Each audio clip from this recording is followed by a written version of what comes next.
Bonjour à tous. Aujourd'hui une petite vidéo pour vous parler des arbres qui sont palissés horizontalement. Donc peu importe la forme, à partir du moment où on couche notre charpentière, la taille sera la même. Alors quels arbres peut-on palisser horizontalement? Le pommier s'y prête très bien.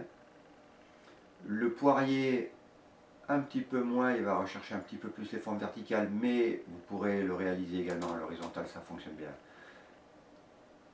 Alors tout d'abord, avant de planter l'arbre, quand vous allez le commander à votre pépiniériste, il faut bien lui préciser que cet arbre est destiné à être palissé.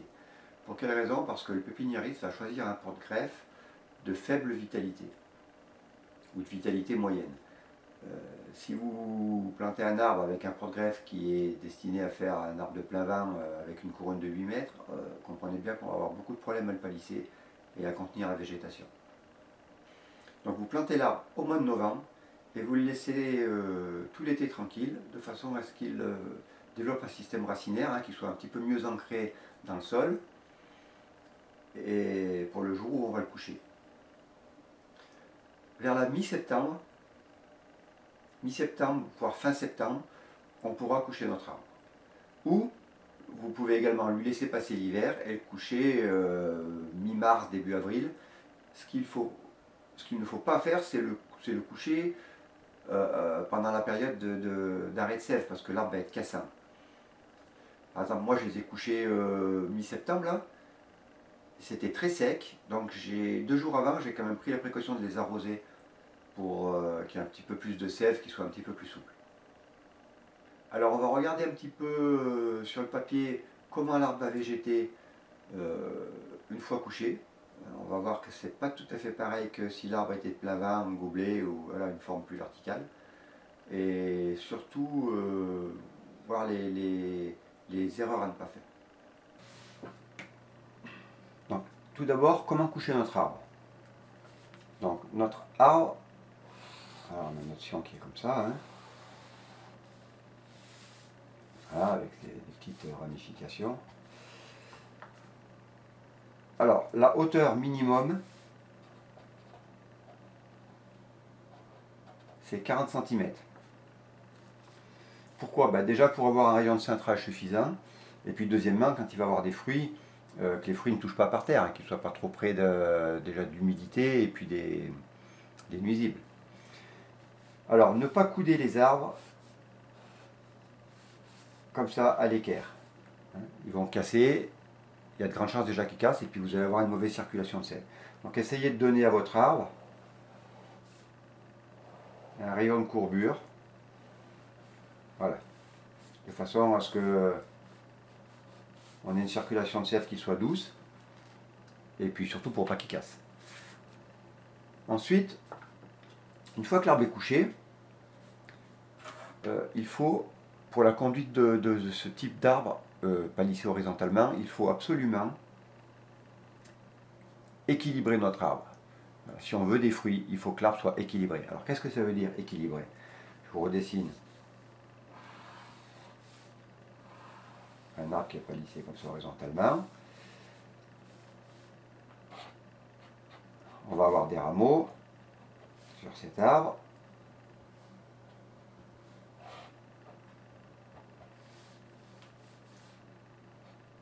Voilà.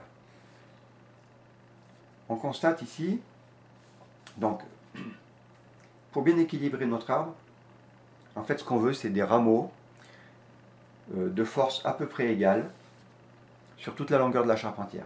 Donc vous voyez, si on regarde mon dessin ici, là on a des rameaux de vigueur à peu près identiques, et là j'en ai 2 plus importants. On ne peut pas laisser, ça c'est un arbre qui n'est pas équilibré. D'accord? Voilà. Avec des petites feuilles là. Voilà. Un arbre équilibré, ça va ressembler à ça. Avec des rameaux d'à peu près égale vigueur sur toute la longueur. Pourquoi? Si on laisse ces 2 rameaux là, qu'est-ce qui va se passer? Et bien ces rameaux là vont pousser, on va le voir tout de suite pour quelle raison, beaucoup plus vite que les autres. Et si j'exagère, ces rameaux vont devenir des charpentières. Tous les petits rameaux ici n'auront plus assez de sève, ils vont s'éteindre. Et même notre prolongement ici va s'éteindre et on va se retrouver avec un arbre qui reprend une forme verticale et qu'on ne pourra plus maîtriser. Alors pourquoi ces rameaux-là vont pousser énormément plus vite que les autres? Je vais faire une... Je vais grossir un petit peu ça. Voilà, on en fera un peu comme ça. Si ici je fais une coupe, je dessine pas très bien. Rappelez-vous que la sève exerce une pression de bas en haut et pousse toujours sur le point le plus haut, à la verticale. Une fois que notre arbre est couché comme ça, contrairement à un arbre, si notre arbre a des branches comme ça, la sève va avoir tendance à pousser le plus sur les branches le plus verticales possible vers le haut. Hein, rappelez-vous que si notre branche est horizontale, pratiquement, la circulation de sève va être beaucoup plus lente que sur la branche qui va être verticale, parce que la pression sera plus importante sur la branche verticale. Une fois qu'on a couché notre arbre, la partie la plus verticale, je veux dire la plus haute, eh bien, ça va être cette zone. Donc, imaginez qu'on ait un bourgeon ici, voilà, avec des feuilles, voilà. Eh bien, qu'est-ce qui va se passer? Ce bourgeon-là va recevoir énormément plus de sève que tous les autres. Donc, logique, hein, il va pousser bien plus vite que les autres et devenir bien plus important. Il va consommer une grosse quantité de sève et cette quantité de sève-là va nous faire défaut pour former tout le reste. Donc, suite à ce constat, il faut absolument supprimer les bourgeons sur le haut de votre charpentière. D'accord? Dès qu'un petit bourgeon arrive sur le haut, on le supprime. Parce que ce bourgeon-là, on ne pourra pas le maîtriser. Il aura une quantité de sève beaucoup trop importante, il sera trop vigoureux et il va nous déséquilibrer notre arbre. Et vous pourrez bien le tailler 10 fois, il ne vous fera jamais de fruits. Et si on le laisse, les autres rameaux ne nous feront pas non plus de fruits parce qu'ils n'auront pas assez de sève. Donc ça, c'est vraiment, s'il y a une chose à retenir, c'est ça. Pas de rameaux sur le dessus ou pas de fruits. Suite à ça, les rameaux donc latéraux, hormis ceux de dessus qu'on va supprimer, se traitent comme sur les arbres de plein vin. Hein. Donc vous pourrez regarder, je me attarde un petit peu plus sur mes précédentes vidéos. Donc sur le pommier, on attend qu'il y ait 12 à 14 feuilles, on taille à 7 et voilà, ainsi de suite. Pour le prolongement, comment tailler le prolongement? Donc je redessine mon arbre qui est palissé.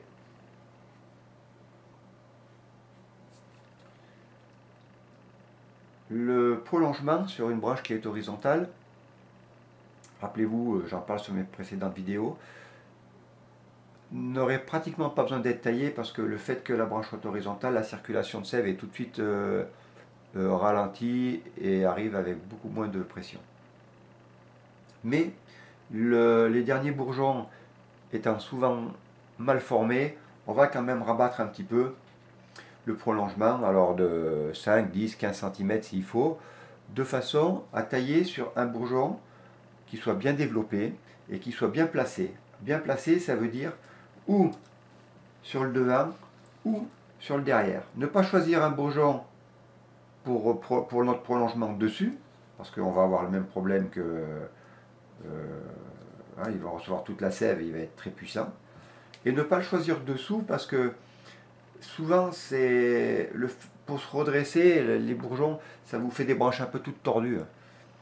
Voilà, donc prenez-le ici, la branche va pousser comme ça, là, ça, et après, au mois d'août, on aura juste à la rabattre, et ça va bien se passer, on aura un beau prolongement.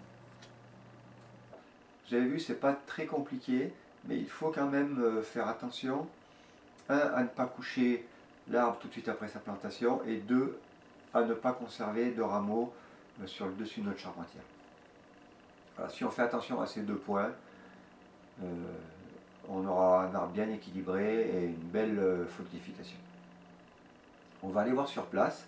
J'ai planté 5 pommiers au mois de novembre l'année passée et je les ai couchés autour du 15-20 septembre de cette année. Je vais vous expliquer ce que je suis en train de faire quand même parce que sinon vous allez me dire pourquoi planter 5 pommiers côte à côte. Alors je vous montre et puis on va sur place.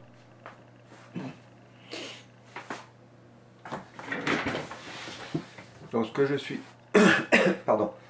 Alors ce que je suis en train de réaliser, ça s'appelle une palmette alternée Gressang, Gressang du nom de son inventeur. Donc j'ai planté un pommier que je vais coucher comme ça.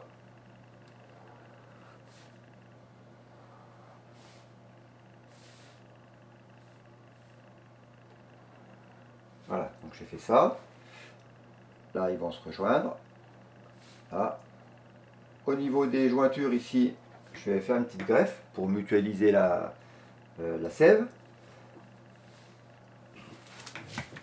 Là, je vais avoir une repousse qui va se faire. Et je vais venir comme ça. Voilà. Voilà. D'accord? Et je vais faire ça sur... Ouais. Je vais faire ça sur 5 étages. Donc j'ai 2 mètres entre chaque arbre. Sur 5 étages, ça va me faire à peu près 10 mètres linéaires de charpentière. Allez, on va voir sur place. Voilà, donc voilà un pommier que j'ai couché au mois de septembre. Donc pensez quand même avoir un rayon de courbure assez régulier et assez grand. Donc vous voyez, sur un arbre comme ça, ce qu'il faut faire, c'est, vous voyez ce rameau là de dessus, ça, il ne faut pas y garder. Ça va déséquilibrer notre arbre.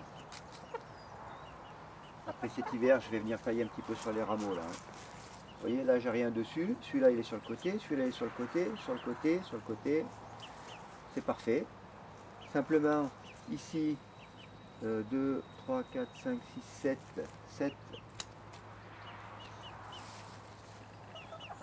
Je taille sur 7 yeux. Hein, je vais préparer mes rameaux à fruits. Je vais faire pareil là. Voilà. 1, 2, 3, 4, 5, 6, 7 yeux. Voilà. Voilà. Et pareil sur le fil derrière. 4, 5, 6.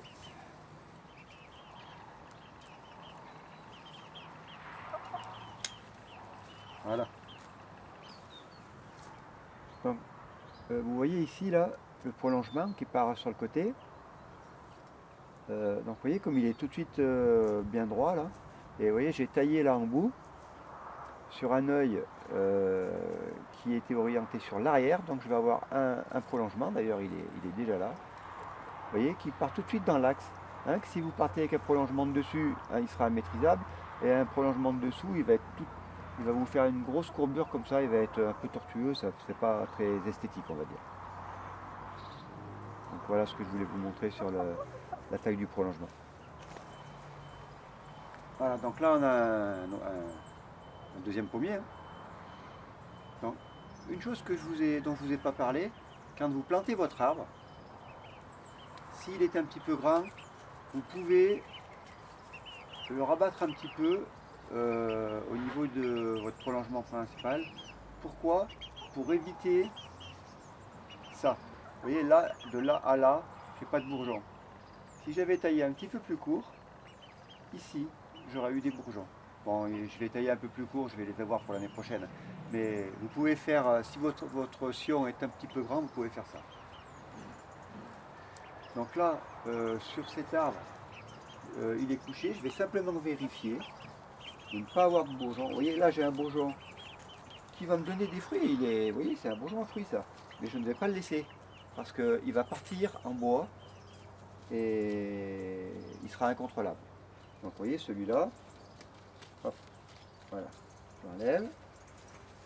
Là, c'est bien. Là, j'en ai un autre qui est sur le dessus, vraiment à la verticale. Vous voyez, donc là, c'est pas détail. Je ne me sers pas du sécateur. Hein. Je surveille mon arbre et je les bourgeonne. Hein.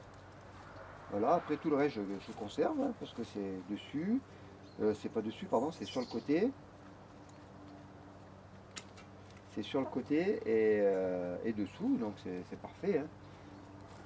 Ça c'est très bien.